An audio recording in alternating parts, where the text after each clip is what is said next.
The moment my son took his first breath, my husband whispered 4 words that killed our marriage. My real family is waiting. I heard him clearly, standing by the hospital window, phone pressed to his ear, speaking to another woman while our newborn lay crying in his bassinet. He never held our baby. Not once. 3 days later, I discovered the truth. The secret second phone.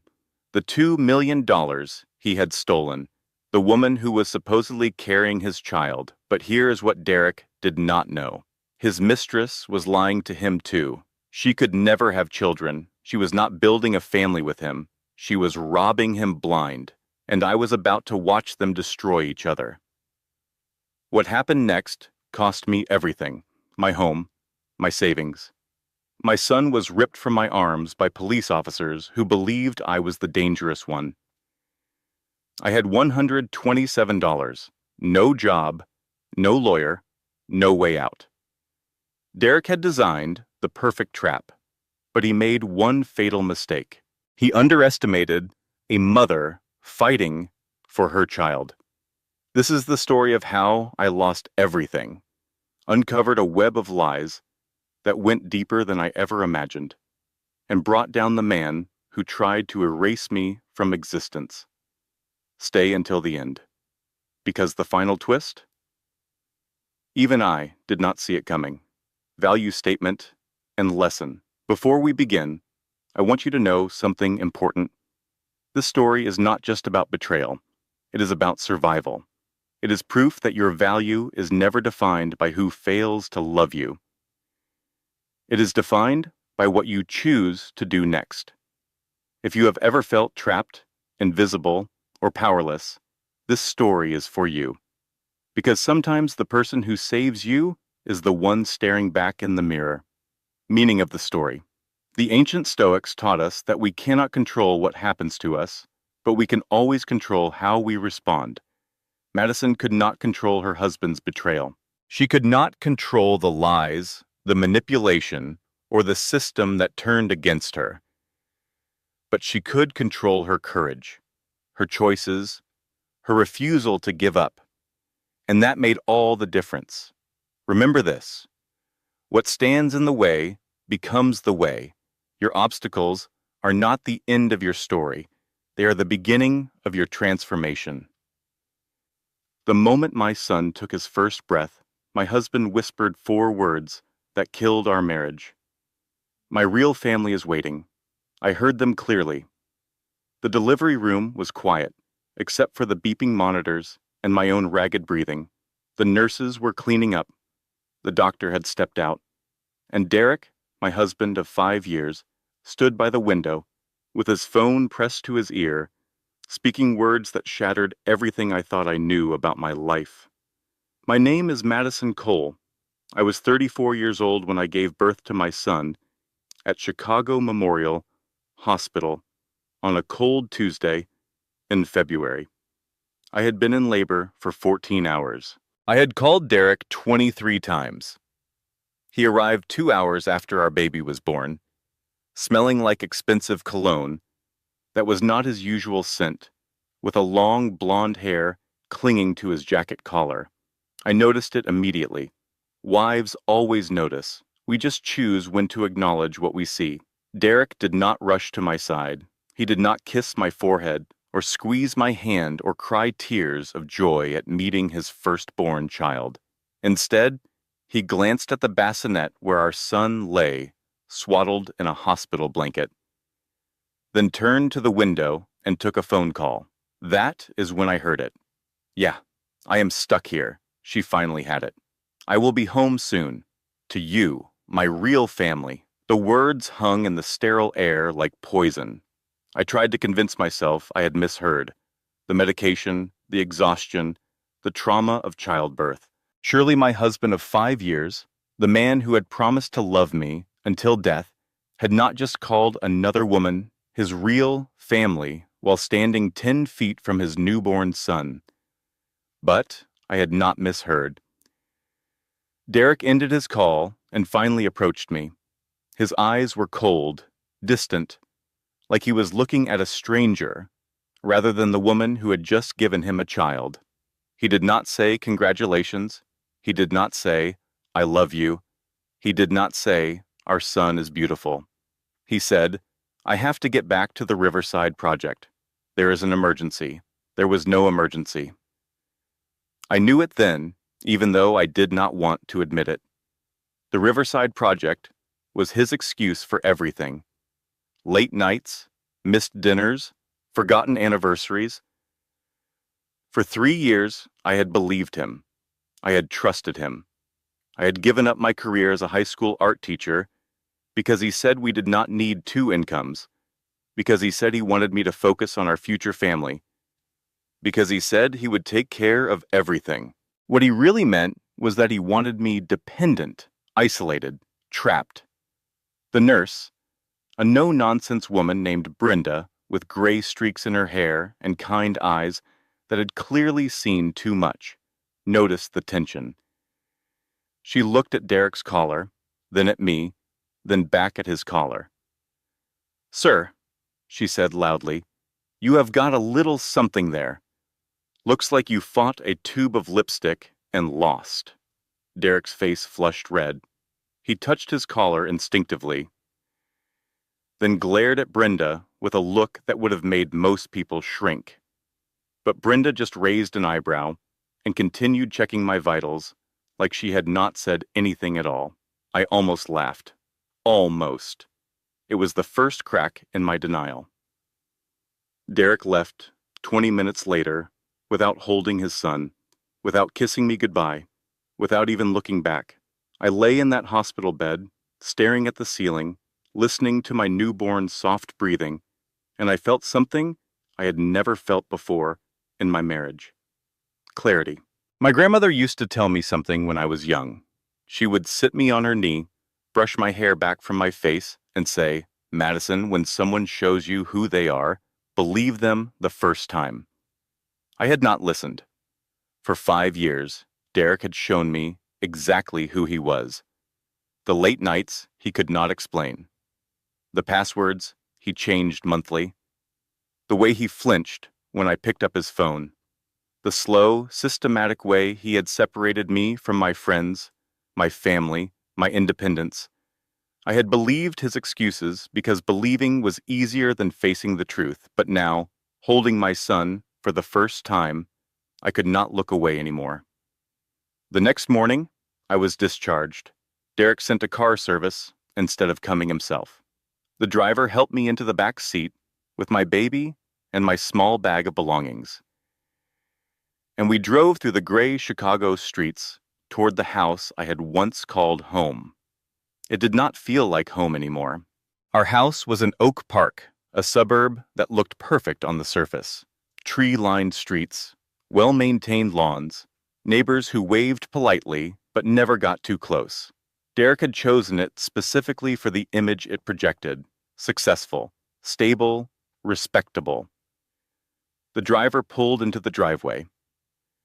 I thanked him quietly and carried my son inside. The first thing I noticed was the nursery. Derek had promised to finish it before the baby came. He had promised for months. But when I pushed open the door, everything was exactly as I had last seen it. Paint cans unopened. Crib still in its box.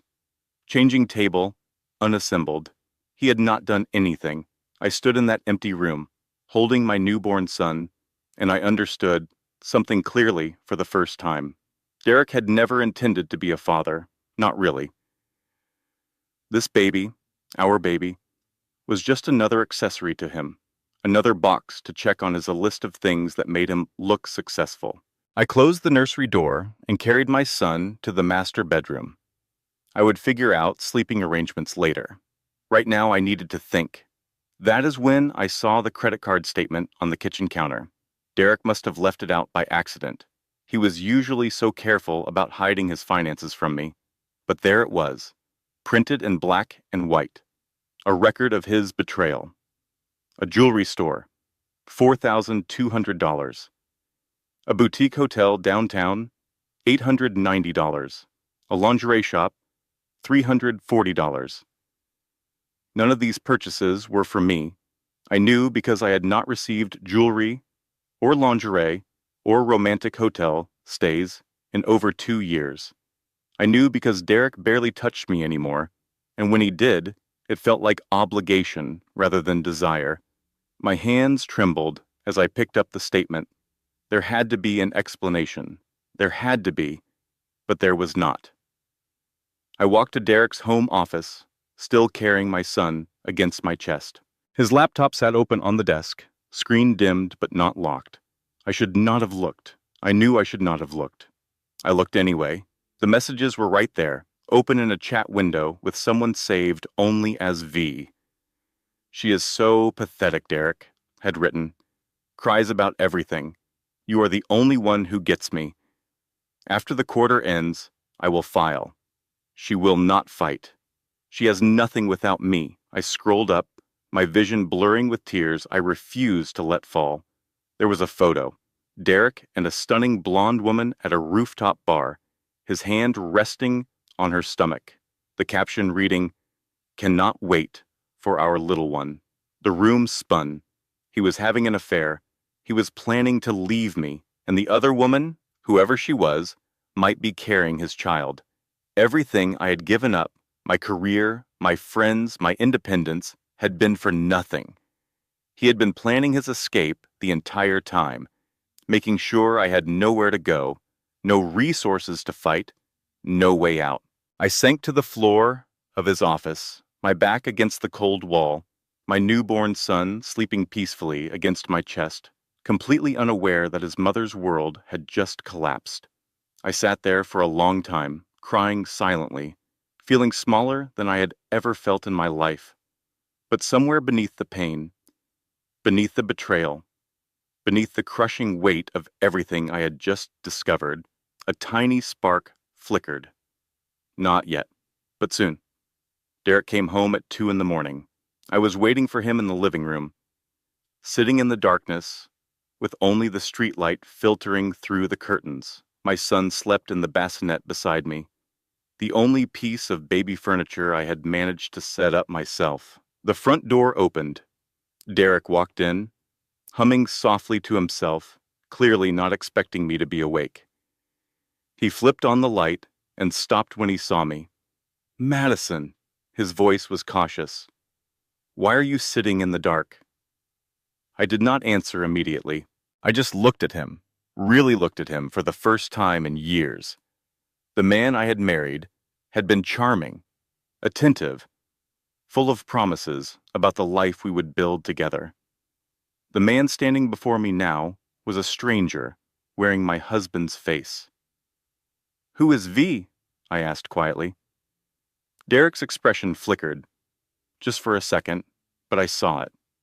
Surprise, then calculation, then carefully constructed confusion. "What are you talking about?" I stood up slowly, my body still aching from childbirth, but I refused to let him see me as weak. "I saw the messages, Derek, on your laptop. I saw the credit card statements. I saw the photo." He was quiet for a long moment. I watched emotions cycle across his face, each one more disturbing than the last. Anger, contempt, and finally something that looked almost like relief. "Fine," he said. "You want the truth. I will give you the truth." He loosened his tie and walked to the kitchen, pouring himself a glass of whiskey like we were having a casual conversation, rather than dismantling our entire marriage. "Her name is Vanessa. We have been together for 2 years. She understands me in ways you never could. 2 years, 2 years of lies, 2 years of looking me in the eyes and promising nothing was wrong. 2 years of making me feel crazy for questioning his late nights and distant behavior. Is she pregnant?" I asked, my voice barely above a whisper. Derek took a long sip of his whiskey before answering. "Yes, she is carrying my child, the one I actually want." The words hit me like a physical blow. I had to grip the back of the couch to stay standing. "And our son?" I managed. "What about him?" Derek glanced at the bassinet with an expression that turned my blood cold. There was no love there, no connection, no paternal instinct whatsoever. He looked at our newborn baby like he was looking at an inconvenience. "That was your idea," he said flatly. You trapped me with this pregnancy. Do not pretend otherwise. I told you. I was not ready for kids. You went off birth control anyway. That is not true, I protested. We agreed together. You said you wanted.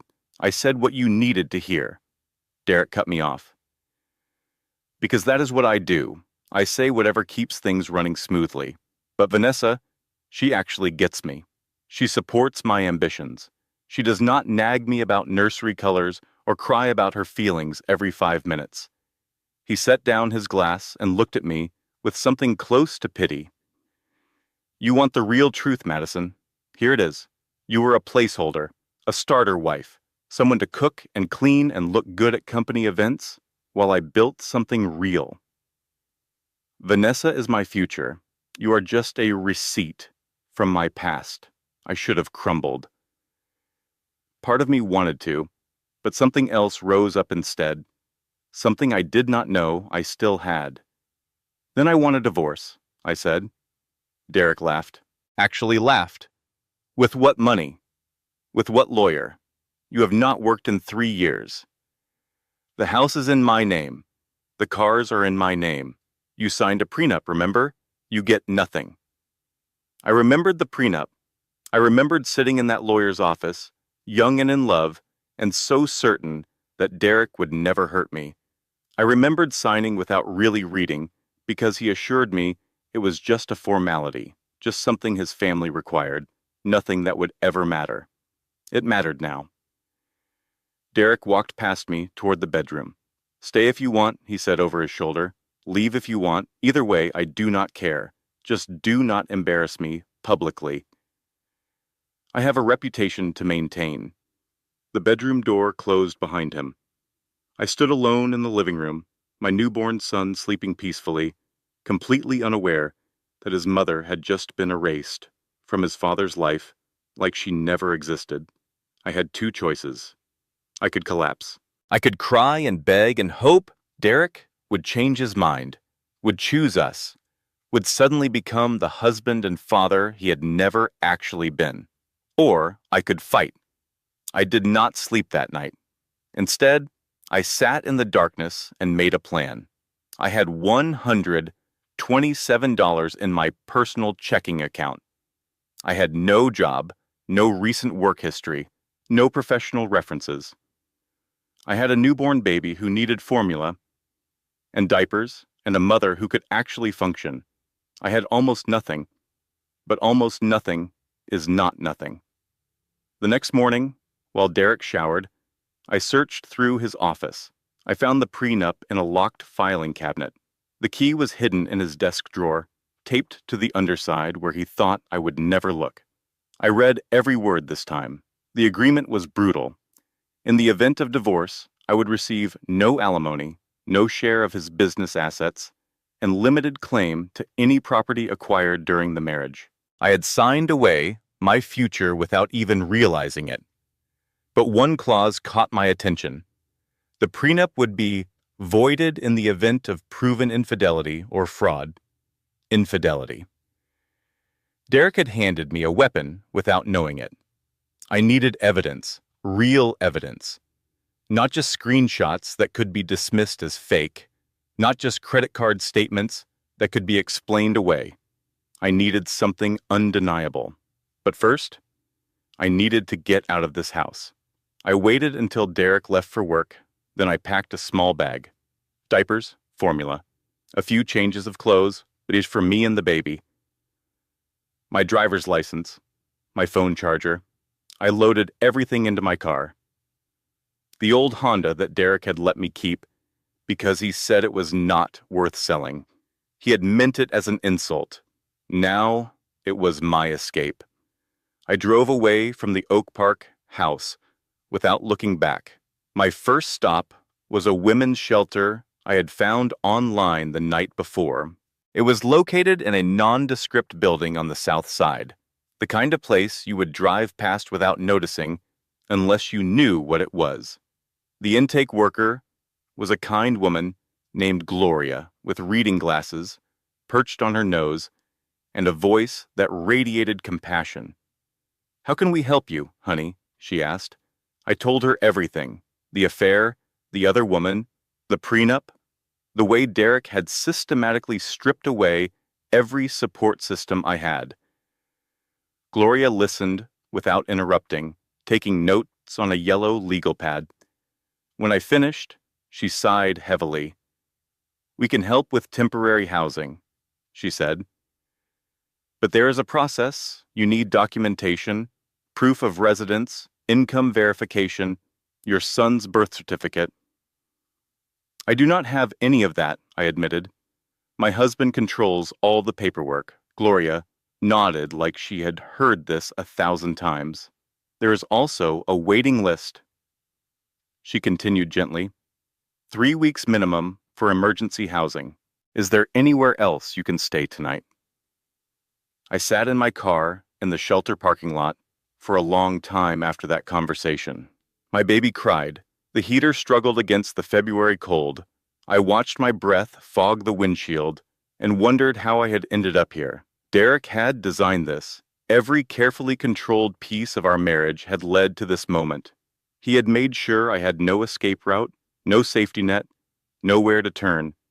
But he had forgotten one thing. I still had family.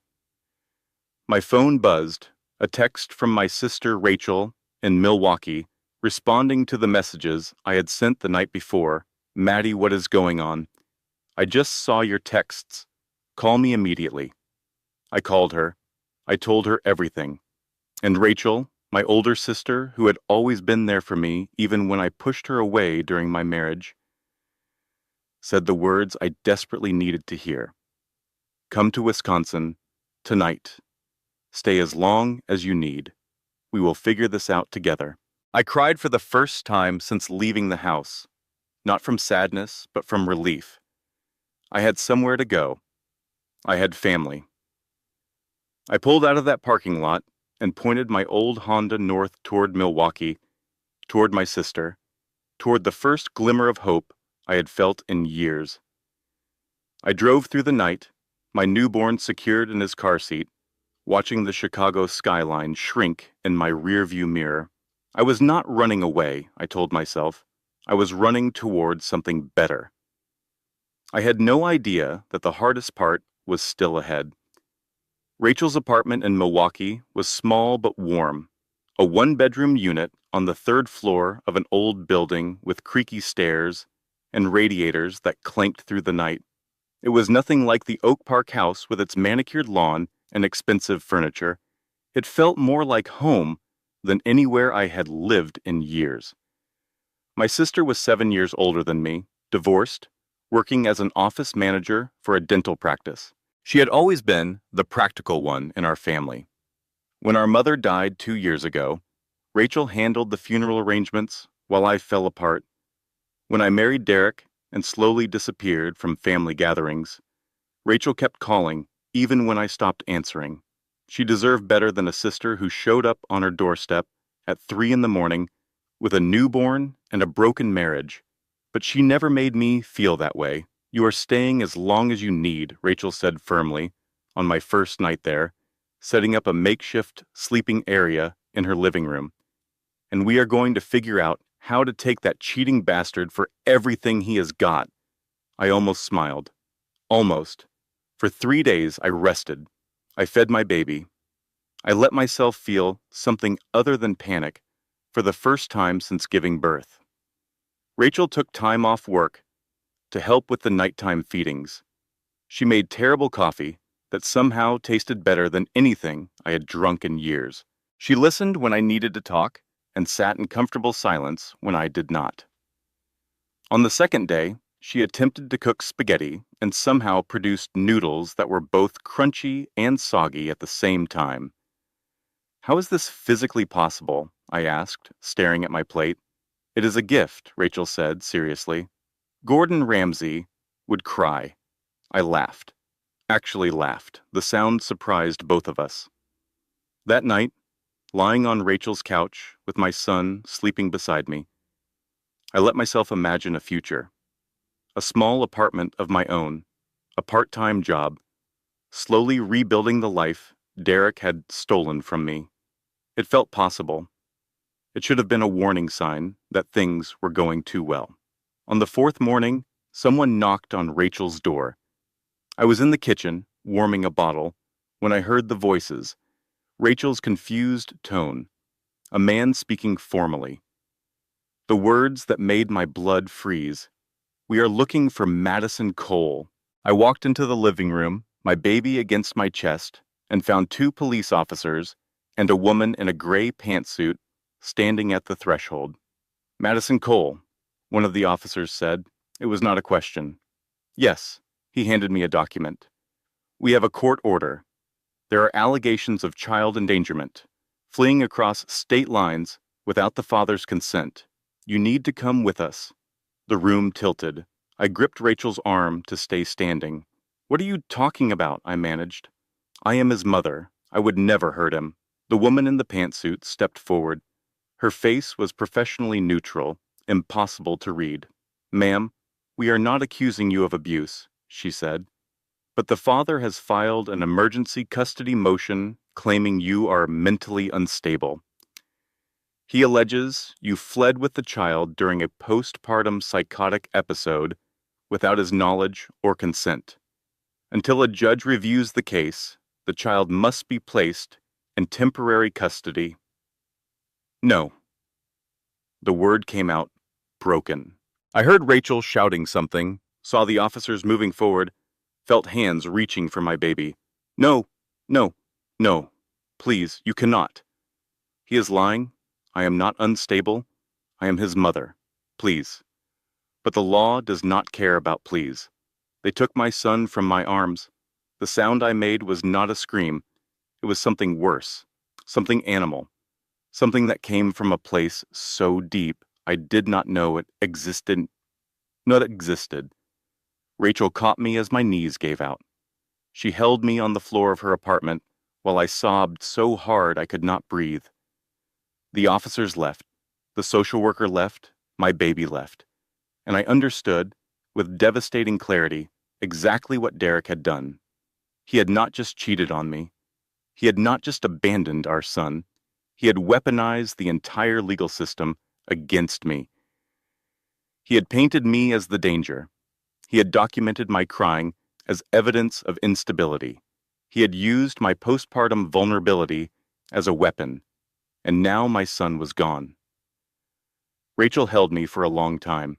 When my sobs finally quieted to shuddering breaths, she gripped my shoulders and forced me to look at her. "We are going to fight this," she said fiercely. "Do you hear me? We are going to fight." "How?" I whispered. "He has the money. He has the lawyers. He has everything." "You have the truth," Rachel said, "and you have me. That is a start." I spent the next 3 days in a fog of grief and terror. I could not eat. I could not sleep. Every time I closed my eyes, I felt phantom weight in my arms where my baby should have been.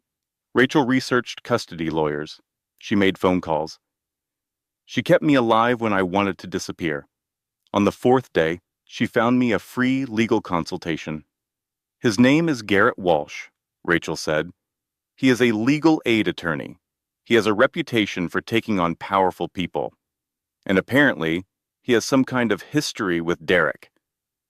"History with Derek," I repeated numbly. Rachel shrugged. The receptionist would not say more, but she seemed almost excited when she heard who the case was against. I did not have the energy to feel hope. But I went to the consultation anyway because I had no other options.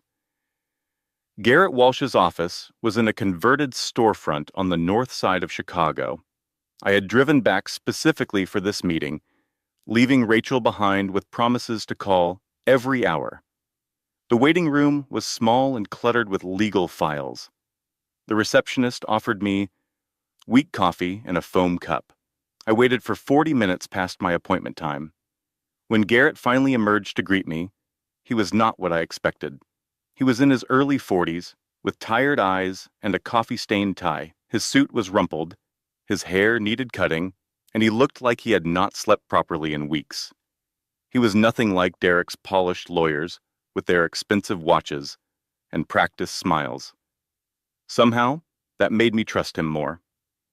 "You are Madison Cole," he said. "Derek Cole's wife." "Soon-to-be ex-wife," I corrected. "If I survive this..." He led me into his office, which was even more cluttered than the waiting room. Files covered every surface. A half-eaten sandwich sat forgotten on a stack of legal briefs. "Tell me everything," he said. So I did. When I finished, Garrett was quiet for a long moment. He steepled his fingers, staring at a point somewhere above my head. Then he said something that changed everything. "I know your husband, or rather, I know what your husband does to people." "What do you mean?" Garrett leaned back in his chair. 8 years ago, Derek Cole screwed over my brother's construction business, stole a contract through bribery and kickbacks, paid off an inspector to fail my brother's safety certification. My brother lost everything: his business, his house, his marriage. He nearly lost his life. I stared at him. I did not know. No one does. Derek is very good at covering his tracks. He studied me carefully. I have been waiting a long time to see him face consequences. You might be my chance, and I might be yours. I should have been suspicious. This was too convenient. A lawyer with a personal vendetta against my husband, appearing exactly when I needed help. But something in Garrett's eyes told me his anger was real, his pain was real, and his desire to take down Derek Cole was very, very real. "Why should I trust you?" I asked. "Everyone Derek knows has an angle." "Fair enough," Garrett said without offense. "Do not trust me. Verify everything I tell you.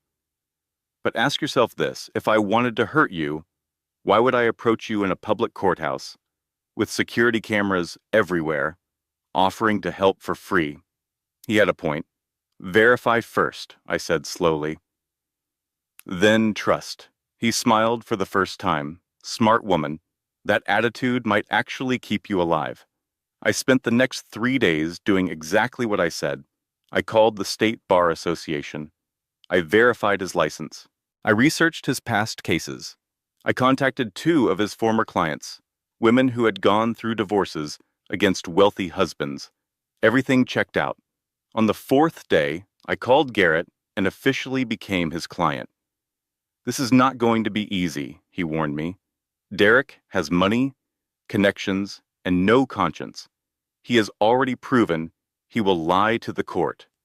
He has already proven he will use your own child as a weapon." "I know," I said, "but I have something he does not."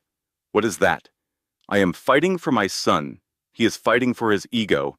I have more to lose, which means I have more reason to win." Garrett was quiet for a moment. Then he laughed, a surprised sound that seemed to catch him off guard. "Madison Cole," he said, "you might actually have a chance." It did not feel like a chance. It felt like desperation dressed up in borrowed courage. But I would take it. Garrett laid out the situation with brutal honesty during our first strategy session. "Derek filed the custody motion, claiming you have postpartum psychosis," he explained. "He submitted a letter from a psychiatrist named Dr. Helen Marsh diagnosing you as a danger to your child." "I have never seen a psychiatrist in my life," I protested. "I know." Garrett slid a document across the desk. "Dr. Helen Marsh is Vanessa Bennett's aunt." I stared at the paper. The betrayal kept finding new depths. "They fabricated a diagnosis. They fabricated everything," Garrett confirmed. "But here is what Derek does not know. I have been quietly building a case against him for years." He opened a thick file folder and spread documents across his desk. Tax irregularities in his construction company, safety violations at 3 different project sites, and this. He pointed to a newspaper clipping from 2019. "A worker named Marcus Thompson died at one of Derek's sites, ruled an accident, but I have witnesses who say Derek cut corners on equipment to save money. The safety harness failed because it was past its inspection date." "A man died," I whispered. "And Derek walked away without consequences." Garrett's jaw tightened. I could never prove it because no one would testify against him. His employees are scared. His partners are complicit. But you, Madison, you were his wife. You have access to things no one else does. Documents, conversations, patterns. The weight of what he was suggesting settled over me. You want me to investigate my own husband. I want you to help me find the truth, Garrett said. And then I want us to use that truth to destroy him. It was a dangerous proposition. If Derek caught me, if he found out what I was doing, I would lose any chance of getting my son back. I could end up in prison myself. But if I did nothing, I would lose my son anyway. What do I need to do? I asked. Garrett smiled grimly. Tell me everything you remember about that house. I spent hours reconstructing the details of my life with Derek. The layout of his home office, the filing cabinet where he kept important documents, the safe I had seen him open but never accessed myself. The combination, Garrett said. Do you remember it? I closed my eyes, reaching back through memories I had tried to forget. He opened it in front of me. Once, I said slowly. When we first moved in, he thought I was not paying attention, but I was. I was always paying attention, even when he thought I was invisible. The numbers came back to me. My birthday. Reversed. April 18th became 814. Derek had used my birthday as his safe combination. The irony was almost poetic. Garrett and I developed a plan. Derek golfed every Saturday morning with clients.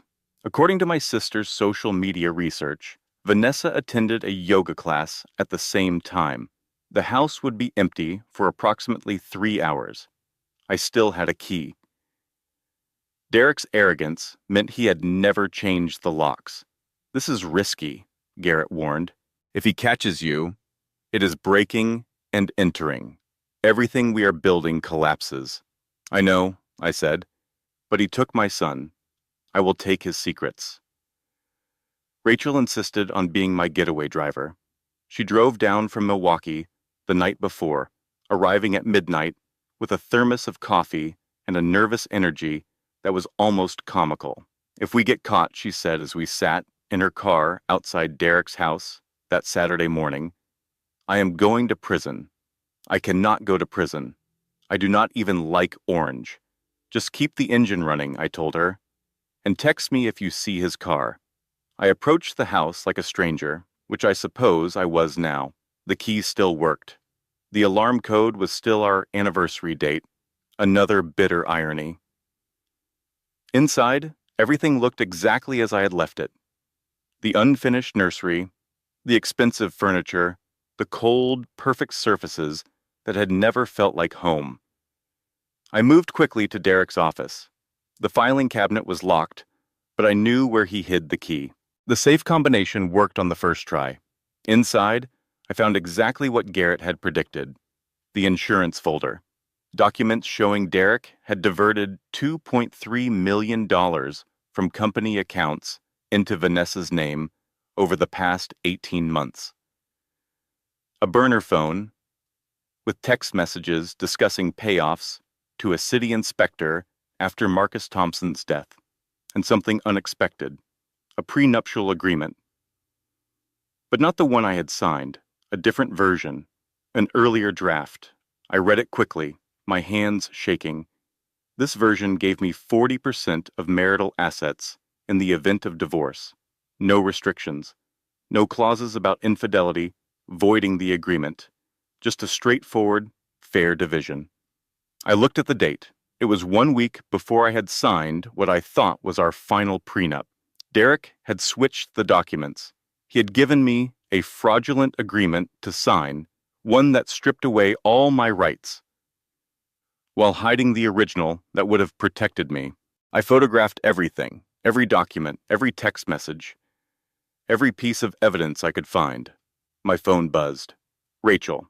Car approaching. Not sure if it is him. Get out now. I shoved everything back into the safe, closed it, and ran. I made it out the back door just as a car pulled into the driveway. Through the fence slats, I saw it was just a delivery truck, but my heart did not stop racing until I was back in Rachel's car, driving away from that house for what I hoped was the last time. Garrett was ecstatic when I showed him what I had found. "This is it," he said, spreading the documents across his desk. "Financial fraud, bribery, falsified documents. The prenup alone is enough to void the custody claim. We have got him." He filed emergency motions with the court. The judge agreed to review the new evidence. A hearing was scheduled for the following Monday. For the first time since my son was taken, I allowed myself to hope. "We are going to get him back," Rachel said, on the drive back to her apartment. "This is almost over." I leaned my head against the car window, watching Chicago's skyline pass by. "Almost," I agreed. I should have known better than to celebrate early. The knock came on Friday night. I was staying at a budget motel near the courthouse, too nervous to make the drive back to Milwaukee before Monday's hearing. The room smelled like stale cigarettes and industrial cleaner. The bedspread had a suspicious stain I tried not to think about, but it was private. It was anonymous. It was safe. Or so I thought. When I opened the door, expecting the pizza I had ordered for dinner, I found Vanessa Bennett standing in the hallway. She was exactly what I had pictured from the photographs. Tall, blonde, impeccably dressed in a cream-colored coat that probably cost more than my car. Beautiful in a sharp, calculating way that made you think of knives hidden in flower arrangements. "Hello, Madison," she said. Her voice was calm, pleasant even, like we were meeting for brunch rather than confronting each other in a dingy motel corridor. I tried to close the door. She caught it with her hand. "That would be rude," she said, "and we have so much to discuss."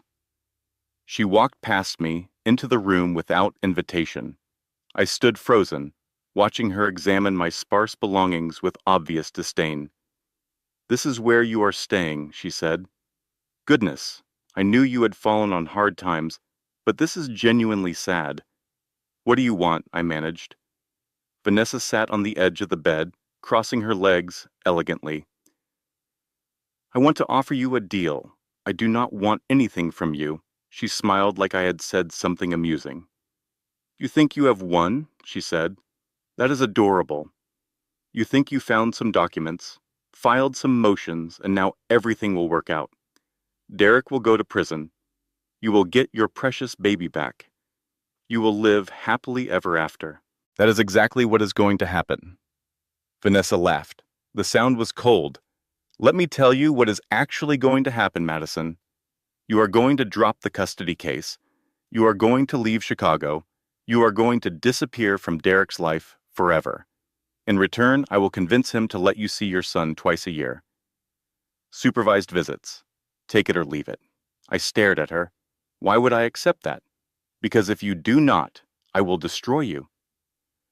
She pulled out her phone and turned the screen toward me. It was video footage of me, inside Derek's house, opening the safe, taking documents, breaking and entering, Vanessa said lightly. "Theft. You just handed me everything I need to put you in prison and terminate your parental rights permanently." My stomach dropped. The delivery truck. It had not been a coincidence. They had been watching. They had known I would come. "You let me take those documents," I whispered. "Of course." Vanessa's smile widened. "Derek wanted to have you arrested in the act. But I am smarter than that. I wanted you to feel hope first. Hope makes despair so much sweeter." She stood, smoothing her coat. "You have until Monday morning to decide. Drop the case or face felony charges. Your choice." She walked toward the door, then paused. "You want to know why I am doing this?" she said. "Because I was you once. Trusting. Naive. My first husband took everything. My money, my confidence, my daughter. The court sided with him because he had better lawyers. I lost custody when my baby was 2 years old. I have not seen her in 8 years. Something flickered in her eyes, something almost human. So I learned how the game works," she continued, "and I decided never again. Derek is my security. His money, his company, his reputation, they are my insurance policy. I will not let anyone take that from me, not even some crying housewife with a newborn. She opened the door. I almost felt sorry for her. Almost. You are not pregnant, are you? I said. Vanessa froze. I saw the messages, I continued. Derek thinks you are carrying his child, but you are not. She turned slowly.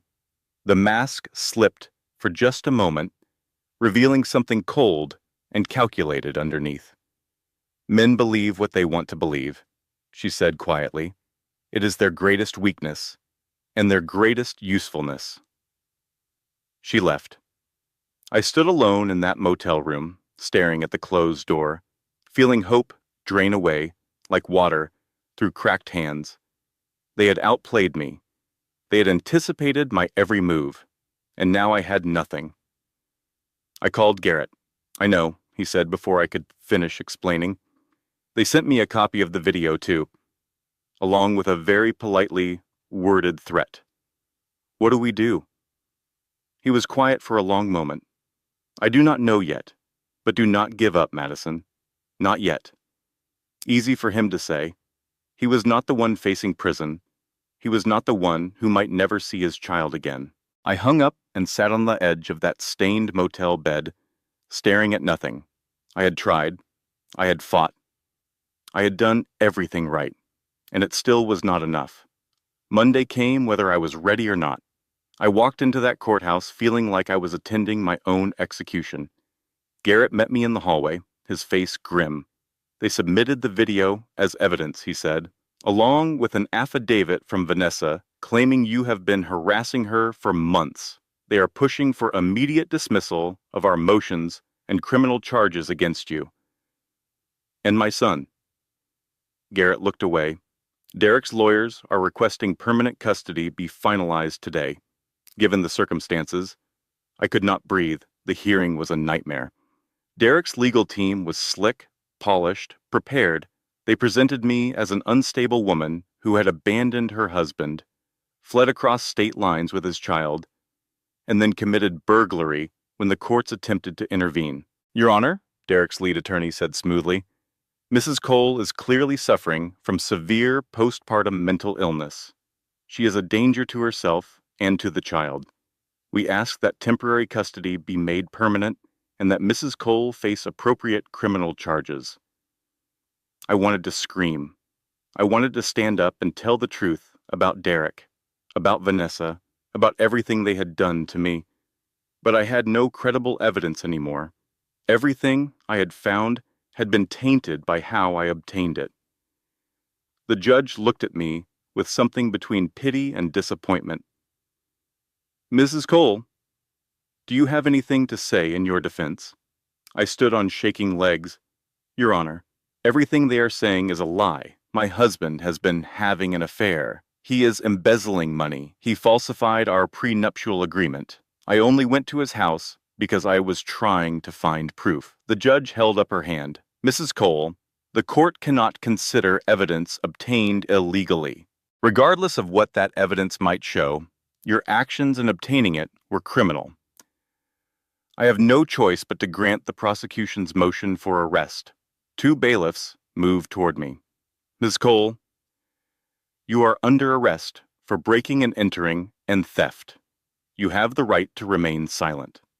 The handcuffs clicked around my wrists. I looked at Derek across the courtroom. He was smiling. Garrett posted my bail 3 hours later. I walked out of the detention center into gray afternoon light, feeling emptier than I had ever felt in my life. Garrett was waiting by his car. I am sorry, he said. I should have anticipated this. It is not your fault. He shook his head. I pushed you too fast. I wanted to take him down so badly that I did not protect you properly. We drove to his office in silence. I stared out the window, watching the city pass by, wondering if this was what drowning felt like. In Garrett's office, I finally let myself cry. Not the silent tears of the past few weeks. Real, ugly, sobbing that hurt my chest and made my throat raw. Garrett let me cry. He did not try to comfort me or offer empty reassurances. He just sat across from me, waiting. When I finally stopped, he slid a document across the desk. "There is something else," he said. "Something I did not want to tell you until I confirmed it." I looked at the paper. It was a medical report. "Vanessa Bennett had a hysterectomy 6 years ago," Garrett said quietly. "She cannot get pregnant. It is medically impossible." I stared at the document, the words blurred and sharpened. "She has been lying to Derek. About everything." Garrett leaned forward. "She is not trying to build a family with him. She is systematically transferring his assets into her own name. She is preparing to drain him and disappear. So he does not know. He thinks he is getting a new family. He is actually getting robbed." I sat with that information for a long moment. Derek's greatest weakness had always been his ego. He could not stand being fooled. He could not tolerate looking stupid. The idea that Vanessa had been playing him this entire time would destroy him more thoroughly than any legal case ever could. "If he found out," I said slowly, "he would turn on her instantly," Garrett finished. "Derek Cole does not share money with anyone, especially someone who made him look like a fool." A dangerous idea began to form. "I am not going to fight Vanessa," I said. "I am going to make Derek destroy her for me." Garrett raised his eyebrows. "How?" "I am going to give him the truth, anonymously, and then I am going to watch them tear each other apart. That is incredibly risky." I looked at him steadily. "I have already lost everything. What else can they take from me?" Garrett studied me for a long moment, then slowly he smiled. "You know," he said, "when you first walked into my office, I thought you were just another desperate housewife who would fall apart under pressure. I was wrong. I did not feel strong. I felt broken and terrified and angry. But sometimes that is what strength looks like." I sent the medical records anonymously. No message, no explanation. Just the documentation proving Vanessa Bennett could not have children, delivered to Derek's personal email from a temporary account. Then I waited. Rachel thought I was crazy. Maybe I was, but I knew Derek better than anyone. I knew how his mind worked. I knew that suspicion, once planted, would consume him. "What if it does not work?" Rachel asked during one of our nightly phone calls. "Then I am exactly where I was before. Nothing lost. You could have sent it to the police instead, to the media." "And what would that accomplish?" I countered. "The police already think I am unstable. The media would spin it into drama, not justice. Derek needs to discover this himself. He needs to feel betrayed. Then he will do my work for me." It took 8 days. Garrett had contacts inside Derek's company, people who had been quietly feeding him information for years. Through them, we learned that Derek had confronted Vanessa about the pregnancy. At first, he accepted her explanations. She was seeing a specialist. The pregnancy was complicated. She needed time before announcing it publicly, but the seed of doubt had been planted. Derek started watching her, checking her phone, following her movements. He hired a private investigator, the same one Vanessa had used to spy on me. Irony has a cruel sense of humor. The investigator confirmed what the medical records showed. Vanessa could not have children. Furthermore, she had been transferring Derek's assets into offshore accounts for over a year. The confrontation happened on a Thursday night. Garrett's contact sent us the police report the next morning. Neighbors had called 911 after hearing screaming from Derek's house. Officers found Vanessa with a cut on her forehead and Derek with scratches on his face. Both were arrested for domestic disturbance. But the real damage came from Derek's doorbell camera. In his rage, Derek had forgotten it was recording.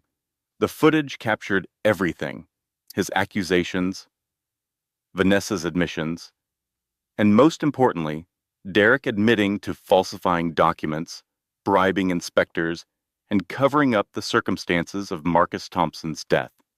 He confessed to everything while trying to prove that Vanessa was the real criminal. Garrett received a copy of that recording from 3 different sources. Vanessa herself had sent it to him, along with the district attorney and 2 local journalists. She is trying to burn him down, Garrett explained. She knows she is caught, so she is taking him with her. I watched the footage on Garrett's laptop. Derek's face, twisted with rage, spitting out secrets he had kept buried for years. This is enough, I said. This is more than enough. Garrett was already drafting motions. The custody case, the criminal charges against you. Everything is about to change. He was right. The arrest warrant for Derek came 3 days later. The charges were extensive: fraud, bribery, involuntary manslaughter in the death of Marcus Thompson, falsifying court documents, wire fraud related to the asset transfers. Vanessa was arrested separately. Her charges included conspiracy to commit fraud, money laundering, and providing false statements to the court. I watched the news coverage from Rachel's apartment in Milwaukee. Derek's perp walk played on a loop. His perfectly styled hair was disheveled. His expensive suit was wrinkled. He looked small, broken. I did not feel satisfied. I felt empty. Is it wrong that I do not feel happy? I asked Rachel. She put her arm around me. No, that just means you are human. This was never about revenge for you. It was about getting your son back. She was right. Derek's arrest was not the ending. It was a step toward the only thing that mattered. Garrett called that afternoon. The family court is reviewing the custody case in light of the new evidence, he said. Given Derek's arrest and Vanessa's exposure, the judge has agreed to an emergency hearing tomorrow. Madison, this is it. This is your chance. I drove through the night to make it to Chicago in time. I did not sleep. I could not sleep. My son was within reach for the first time in months. Please, I whispered to no one. Please let this be over. The courtroom felt different this time. The same wood-paneled walls, the same fluorescent lighting, the same uncomfortable chairs. But the energy had shifted. The prosecutors were on my side now. The judge looked at me with something other than suspicion. Derek was not there. He was in federal custody awaiting arraignment. Vanessa was not there either. She had been denied bail, considered a flight risk. It was just me and Garrett. And the truth. The hearing lasted 2 hours. Garrett presented the evidence methodically. The falsified prenup, the fabricated psychiatric evaluation, the fraudulent custody motion, the recording that proved Derek had lied about everything. The judge listened without interruption. When Garrett finished, she removed her glasses and rubbed her eyes. Mrs. Cole, she said, I owe you an apology. I blinked. I had not expected that. This court failed you, the judge continued. We accepted documentation that should have been verified. We granted custody to a man who had no interest in his child's welfare. We arrested you for trying to protect yourself and your son. I do not blame the court, I said quietly. I blame the people who manipulated it. The judge nodded. Regardless, I want to make this right, effective immediately. Full custody of your son is awarded to you, Madison Cole. All charges against you are dismissed. And I am recommending that the district attorney investigate whether any court officials were complicit in the fraud perpetrated against you. The words washed over me like warm water. Full custody. Charges dismissed. My son. I could not speak. I could not move. I just sat there, tears streaming down my face, while Garrett squeezed my shoulder and the judge signed the paperwork that gave me my life back. The reunion happened that afternoon. I walked into the social services office where my son had been placed in foster care. The caseworker, a tired woman who had probably seen too many broken families, led me to a small room with cheerful murals on the walls. And there he was, my son, 2 months old now, bigger than when I had last held him, with my eyes and his father's chin. He was lying in a portable crib, waving his fists at the ceiling, completely unaware of everything that had happened to bring us to this moment. I picked him up. He fit against my chest like he had never left. "I am sorry," I whispered into his soft hair. "I am so sorry. It took so long. But Mommy is here now. Mommy is never leaving again." He made a small sound, not quite a cry, more like an acknowledgement. I held him, and cried and laughed, and cried some more. Rachel was waiting in the parking lot. When she saw me walking out with my son in my arms, she burst into tears. "You did it," she said, hugging me carefully so as not to crush the baby between us. "You actually did it. We did it," I corrected. "I could not have survived this without you." We stood there in that parking lot, 2 sisters and a baby, and for the first time in months, I felt something I thought I had lost forever. Hope. Real hope. The kind that does not disappear when things get hard. 6 months passed. I moved to Milwaukee permanently, renting a small apartment 3 blocks from Rachel's building. It was nothing fancy. 1 bedroom, a tiny kitchen, a view of a brick wall. But it was mine. I paid for it with money I earned myself, working part-time at a community art center, teaching painting classes to seniors and children. It was not the life I had imagined when I married Derek Cole. It was better. My son grew. He learned to smile, to laugh, to reach for things with chubby, determined fingers. He had no memory of the chaos that surrounded his birth. To him, life was simple. Mommy was there. Auntie Rachel visited often. The world was full of interesting colors and sounds and textures to explore. I envied his innocence sometimes, but mostly I was grateful for it. Derek's trial made national news. The evidence against him was overwhelming. The recording from his doorbell camera, the testimony of employees who finally felt safe coming forward, the paper trail showing years of fraud and bribery. He was convicted on 14 counts. The sentence was 12 years in federal prison. I did not attend this sentencing. I did not need to see him again.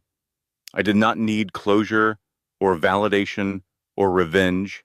I just needed him to be gone. Vanessa took a plea deal.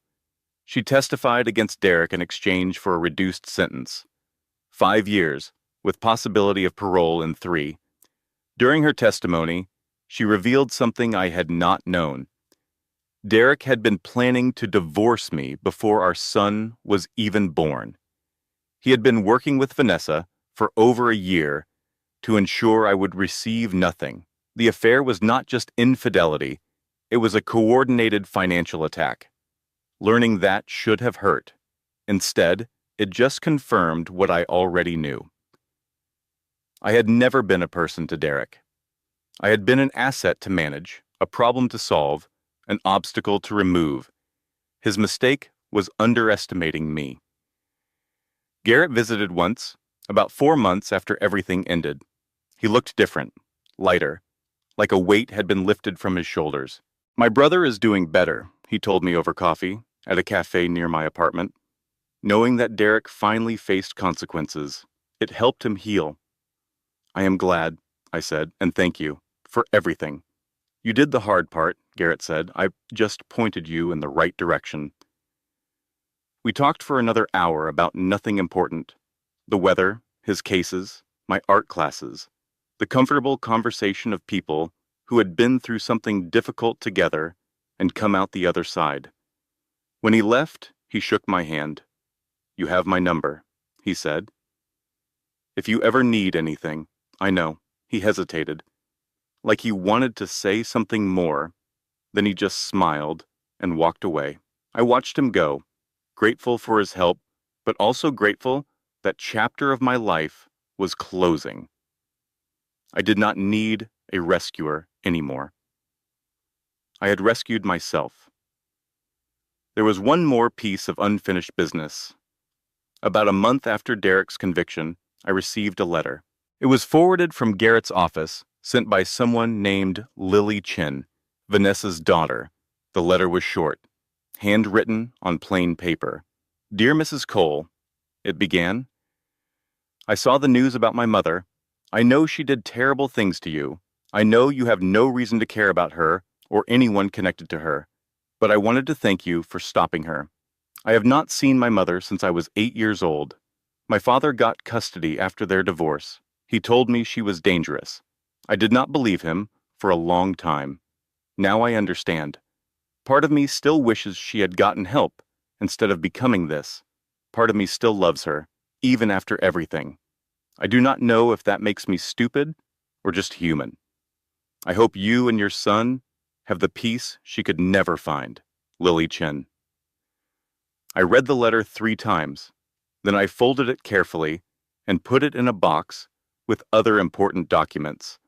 It reminded me that monsters are made, not born, that hurt people, that cycles of pain can stretch across generations, touching lives that never deserve to be damaged. It also reminded me why I had to break that cycle for my son. He would never grow up thinking manipulation was love.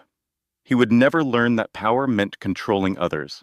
He would never believe that money was more important than kindness. I would teach him differently. I would teach him to be the kind of man Derek never was. 1 year after I walked out of that hospital with my newborn son, I received a phone call that reminded me endings are rarely final. It was early morning. My son was in his high chair, smearing banana across his face with more enthusiasm than accuracy. Rachel was attempting to make pancakes, which meant the smoke alarm would probably go off any minute. Normal life. Beautiful, ordinary, normal life. Then my phone rang. Ms. Cole, this is Detective Rivera from the Chicago Police Department. I have some news about Derek Cole. My stomach dropped. He was released early, the detective said. Overcrowding and good behavior. He served 14 months of his 12-year sentence. That is not possible, I said. 14 months. That is nothing. I know. The detective's voice was sympathetic. The system is not perfect, Ms. Cole. I am sorry. I gripped the phone tighter. There is more, he continued. He made a statement to his cellmate before release. Said he is not done with you. Silence. We have flagged him as a person of interest, the detective said. If he contacts you or comes within 500 feet of your residence, call 911 immediately. Do you understand? Yes, I said. I understand. I hung up. Rachel was watching me from the kitchen, spatula frozen in her hand. What happened? Derek is out. The words hung in the air between us. Rachel's face went through several expressions. Shock, fear,